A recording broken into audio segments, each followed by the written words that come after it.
நீங்க புதுசா வித்தியாசமா ஏதாவது செய்யணும் அப்படின்னு நினைச்சு அதை யாருக்கிட்டயாவது போய் சொன்னீங்க அப்படின்னா உங்களுக்கு கிடைக்கக்கூடிய பதில், இதெல்லாம் நடக்கிற கதை இல்லப்பா, போய் பொழைக்கிற வழியை பாரு, எதுக்கு இந்த ஆகாதெல்லாம் பேசிக்கிட்டு இருக்க, இந்த மாதிரியான ஒரு பதில் தான் உங்களுக்கு கிடைக்கும். அது நீங்க சொல்லக்கூடிய ஆளு உங்களுக்கு எவ்வளவு முக்கியமானவர்களா இருந்தாலும் சரி, பெரும்பாலும் இந்த மாதிரியான ஒரு ரெஸ்பான்ஸ் தான் உங்களுக்கு கிடைக்கும்.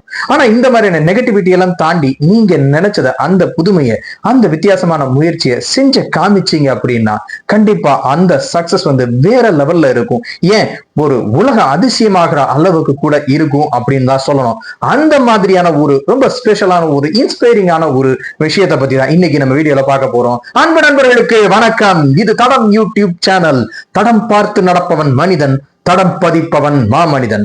இன்னைக்கு நம்ம வீடியோக்குள்ள போறதுக்கு முன்னாடி நம்ம சேனலை சப்ஸ்கிரைப் பண்ணாதவங்க சப்ஸ்கிரைப் பண்ணிடுங்க, மறக்காம பெல் பட்டனையும் கிளிக் பண்ணிடுங்க. வாங்க இன்னைக்கு நம்ம வீடியோக்குள்ள போலாம்.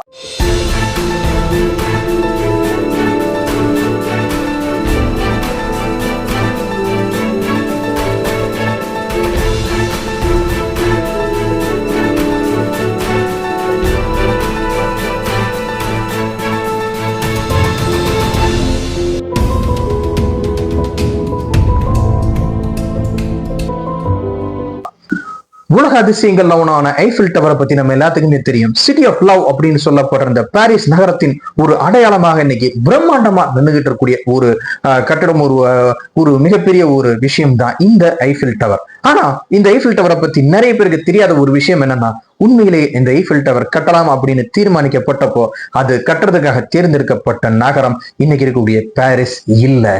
ஆமாங்க, உண்மையிலேயே இந்த ஐஃபில் டவர் கட்டுறதுக்காக செலக்ட் பண்ணப்பட்ட இடம் வந்து ஸ்பெயின்ல இருக்கக்கூடிய பார்சலோனா தான். நம்ம ஃபுட்பால் லெஜெண்ட் மெஸ்ஸி விளையாண்டுகிட்டு இருந்தார்ல, அந்த பார்சலோனா டீம் இருக்கக்கூடிய அதே பார்சலோனா நகரத்துல தான் இந்த ஐஃபில் டவர் முதல்ல கட்டப்படுறதாக இருந்தது. இந்த ஐஃபில் டவரை டிசைன் பண்ண கஸ்டாவோ ஐஃபில் வந்து முதல்ல இந்த ஐஃபில் டவரை டிசைன் பண்ணி இதை கட்டுறதுக்காக இந்த ஸ்பெயின்ல இருக்கக்கூடிய பார்சலோனா நகரத்துல தான் அந்த ஸ்ட்ரக்சரை வந்து கட்டுறதுக்காக ஒரு ப்ரொபோசலை கொடுத்தாரு. 1888 இந்த ஸ்பெயின்ல நடந்த யூனிவர்சல் எக்ஸ்போசிஷன் அப்படிங்கிற ஒரு ஈவெண்ட்டுக்காக அந்த நிகழ்ச்சியில இந்த ஸ்ட்ரக்சரை கட்டி ஒரு எக்ஸிபிட்டா காமிக்கணும் அப்படிங்கிறதுக்காகத்தான் இந்த ப்ரொபோசலை சொன்னாரு இந்த கஸ்டாவோ ஐஃபில். ஆனா அந்த நாட்டினுடைய கவர்மெண்ட்டும் அபிஷியல்ஸ் மட்டும் இல்லாம பப்ளிக்குமே இந்த மாதிரியான ஒரு ஸ்ட்ரக்சர் அப்படிங்கிறது பார்க்கறதுக்கு கண்ணுக்கு ஒரு குளிர்ச்சியான ஒரு இதா இருக்காது. சிட்டியினுடைய அழகத்தான் கெடுக்குமே தவிர அது ஒரு அழகை கூட்டுறதுக்காக கண்ணுக்கு ஒரு இனிமையான ஒரு சைட்டாவோ இருக்காது, ஒரு ஐஸ்டோராக இருக்கும் அப்படின்னு தான் அவங்க ஃபீல் பண்ணி இந்த ப்ராஜெக்ட், இந்த ஐஃபில் டவர் ப்ராஜெக்டை பார்சலோனால வேண்டாம் அப்படின்னு சொல்லி ரிஜெக்ட் பண்ணிட்டாங்க. இப்படி ஸ்பெயின் இதை ரிஜெக்ட் பண்ணதுக்கு அப்புறம் தான் கஸ்டாவோ ஐஃபில் வந்து தன்னுடைய இந்த ஐஃபில் டவர் ஐடியாவை பிரான்ஸ் கவர்மெண்ட் பிச் பண்ணி அதுக்கப்புறம் பாரிஸ்ல 1889 நடந்த இதே மாதிரியான ஒரு யூனிவர்சல் எக்ஸ்போசிஷன் அப்படிங்கிற ஒரு ஈவெண்ட்ல இந்த ஐஃபில் டவர் கன்ஸ்ட்ரக்ஷன் வந்து ஒரு எக்ஸிபிட்டா கலந்துக்கிறதுக்கு முடிவு பண்ணப்பட்டுச்சு. அந்த ஈவெண்ட்டுக்கு ரொம்ப சில நாட்களுக்கு முன்னாடி தான் இந்த கன்ஸ்ட்ரக்ஷன் வந்து கம்ப்ளீட் ஆகி அதை வந்து அந்த எக்ஸிபிட்ல கலந்துக்குச்சு. உண்மையிலே இந்த ஐஃபில் டவரை கன்ஸ்ட்ரக்ட் பண்ணும்போது இந்த ஈவெண்ட்டுக்காக மெயினா பண்ணாங்க அப்படிங்கறத தவிர இது வந்து ஒரு லாங் டேர்மா அந்த ஒரு ஸ்ட்ரக்சரா இருக்கும் அப்படிங்கிற ஒரு ஐடியா இல்லை. உண்மையை சொல்ல போனா இந்த ஈவெண்ட்ல கலந்துக்கும் போது 20 வருஷம் தான் இந்த ஒரு கன்ஸ்ட்ரக்ஷன் அப்படிங்கிறது இருக்கும். 20 வருஷத்துக்கு அப்புறம் இது டிஸ்மேண்டில், அதாவது டிமாலிஷ் பண்ணப்படும் அப்படிங்கிறது தான் அந்த ஒரு அக்ரிமெண்ட்ல இருந்த விஷயம். அதன்படி 1909 வரைக்கும், அதாவது 1889 நடந்த ஈவெண்ட்ல இருந்து 20 வருஷம் வரைக்கும் தான் இந்த ஒரு மானுமெண்ட் இருக்கும். அதுக்கப்புறம் அது டிஸ்மேண்டில் பண்ணப்படணும் அப்படிங்கிறது தான் அதுல இருந்த ஒரு அக்ரிமெண்ட். உண்மை சொல்ல போனா அந்த பாரிஸ் மக்களுக்குமே இந்த ஐஃபில் டவர் மேல மிகப்பெரிய ஒரு ஈடுபாடு எதுவுமே இல்லை. ஏதோ உயரமா ஒண்ணு கட்டியிருக்காங்க அப்படின்னு தான் அவங்க நினைச்சாங்க. இன்னும் சொல்ல போனா நிறைய பேர் வந்து அந்த ஸ்பெயின்ல இருக்கிற மக்கள் சொன்ன மாதிரி இந்த ஐஃபில் டவர் வந்து கண்ணுக்கு ஒரு குளிர்ச்சியான விஷயம் இல்லை அப்படின்னு தான் நினைச்சாங்க. நிறைய பேர் அது மேல ஒரு வெறுப்போட கூட இருந்திருக்காங்க. சில எழுத்தாளர்கள் கூட தங்களுடைய வெறுப்புகளை, தங்களுடைய எழுத்துக்கள், ஐஃபில் டவர் மேல இருக்கிற வெறுப்பை எழுத்துக்கள்ல கூட காமிச்சிருக்காங்க அப்படிங்கிறது தான் வரலாறு. என்ன இருந்தாலும் அது ஒரு 20 வருஷத்துல டிமாலிஷ் பண்ண போற கட்டடம் தானே அப்படிங்கிற மாதிரியான ஒரு நினைப்பு தான் எல்லாத்துக்குமே இருந்துச்சு. ஆனா இந்த கஸ்டாவோ ஐஃபில் மட்டும் எப்படியாவது தன்னுடைய இந்த ஸ்ட்ரக்சரை காப்பாற்றணும், காலங்கள் கடந்து இது இருக்கணும் அப்படிங்கிறதுக்காக இந்த 20 வருஷங்கள் கடந்தும் ஏதாவது ஒரு பர்பஸ் நம்ம கண்டுபிடிச்சோம் அப்படின்னு சொன்னா இந்த 20 வருஷத்துல இந்த ஐஃபில் டவர் டிஸ்மேண்டில் பண்ணப்படாம இருக்கும் அப்படிங்கிறதுக்காக தன்னால ஆன அத்தனை முயற்சிகளும் அவர் எடுத்தாரு. பிரான்ஸ்ல மட்டும் இல்லாம வேர்ல்டு லெவல்ல இருக்கக்கூடிய அத்தனை துறையினுடைய எக்ஸ்பர்ட்ஸோடையும் கொலாபரேட் பண்ணி எவ்வளவு விஷயங்கள் இந்த ஐஃபில் டவருக்கு ஒரு பர்பஸை கொடுக்க முடியுமா அப்படின்னு பார்த்தாரு. அதுக்காக இந்த ஐஃபில் டவர்ல பல்வேறு விதமான ரிசர்ச்சர்ஸ் எக்ஸ்பெரிமெண்ட்ஸ், மெட்டீரியாலஜிக்கல் ரிசர்ச்சர்ஸ், அப்புறம் பிசிக்ஸ் எக்ஸ்பெரிமெண்ட்ஸ் இதெல்லாம் பண்ணி பார்த்து இதுக்கு ஏதாவது ஒரு பர்பஸை கொண்டு வர முடியுமா, இந்த பில்டிங்கை காப்பாத்திட முடியுமா அப்படின்னு எவ்வளவோ முயற்சி எடுத்துக்கிட்டு இருந்தாரு கஸ்டாவோ ஐஃபில். கடைசியா அவருடைய முயற்சிக்கு பலன் கிடைச்சது.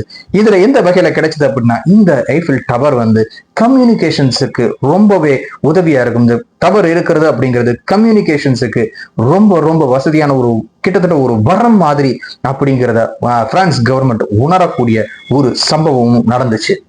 இப்படி எவ்வளவோ முயற்சிகள் எடுத்தாலும் கடைசியா இந்த ஐஃபில் டவர் அப்படிங்கிறது கம்யூனிகேஷன்ஸை பொறுத்த வரைக்கும் ரொம்ப பெரிய அட்வான்டேஜா இருக்கும் அப்படின்னு பிரான்ஸ் கவர்மெண்ட் முடிவு பண்ணாங்க. ஏன்னா அது அவங்க உணர்ந்த காலம் அந்த வேர்ல்டு வார் 1 நடந்துகிட்டு இருந்த காலகட்டத்துல, அந்த வேர்ல்டு வார் 1 நடந்துகிட்டு இருந்த காலகட்டத்துல ஆர்மிஸுக்கு மெசேஜஸ் அனுப்பவும், கம்யூனிகேட் பண்ணவும், பிராட்காஸ்ட் பண்ணவும் இந்த ஐஃபில் டவர் அவங்களுக்கு ரொம்பவே யூஸ்ஃபுல்லா இருந்துச்சு.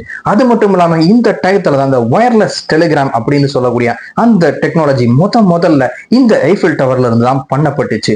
அப்பதான் இந்த ஐஃபில் டவர் அப்படிங்கிறது கம்யூனிகேஷன்ஸ், அதுவும் இந்த வேர்ல்டு வார் மாதிரியான ஒரு இக்கட்டான காலகட்டங்கள்ல எந்த அளவுக்கு ஒரு ஹெல்ப்ஃபுல்லா இருக்கு, எந்த அளவுக்கு ஒரு அட்வான்டேஜா இருக்கு அப்படிங்கிறத இந்த பிரான்ஸ் கவர்மெண்ட் உணர்ந்தாங்க. அதனாலதான் 1909 இந்த 20 வருஷம் கழிச்சு இந்த ஐஃபில் டவரை டிஸ்மேண்டில் பண்றது அப்படிங்கிற ஒரு ஐடியாவை டிராப் பண்ணாங்க.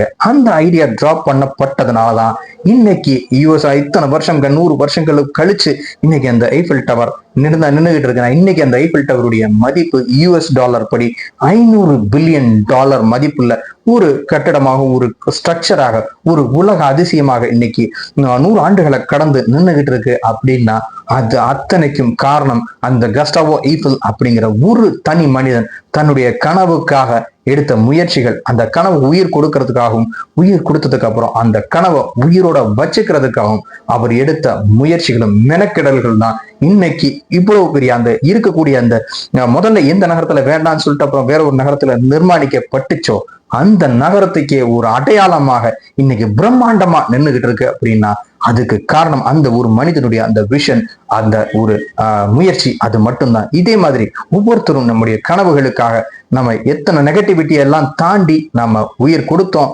முயற்சி செஞ்சோம் அப்படின்னா கண்டிப்பா அதுவும் காலங்கள் கடந்து நம்மளுடைய சக்சஸ் அப்படிங்கிறது பேசப்படும். இந்த பதிவு உங்க எல்லாத்துக்கும் பிடிச்சிருக்கும்னு நினைக்கிறேன். இந்த வீடியோ பற்றி உங்களுடைய கருத்துக்களை கமெண்ட் பண்ணுங்க.